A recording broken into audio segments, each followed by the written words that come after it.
Unsa na mga day, gipa-ultrasound day ko sa akong igsuon mga day diri sa Thailand, Bangkok Hospital mga day.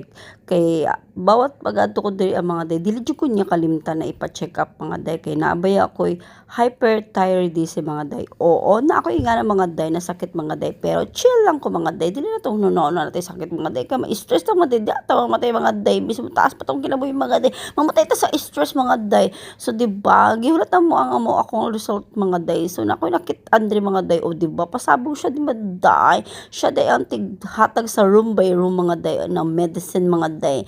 Mula ko na siya iya mga day, o dis, kagandards mga day, di ba, maka-automatic. So, nanang result mga day, matutumi sa pikas na hospital mga day, na iba kay pabasa na to ni atong resulta mga day sa tuliog mga day.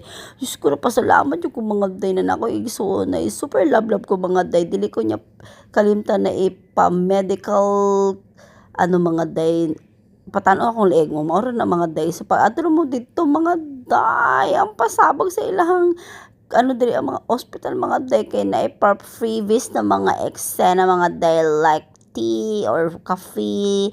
Libre lang mga day. O pasabog diri ang mga day. Uy, kay ganahan yung ko diri ang mga day. Sana all mga day, diba? So, salamat kay sa kong igsuon mga day. Kay gina-monitor niya ako ang sakit mga day. Sana good goods na mga day. So, thank you so much. More subscribe.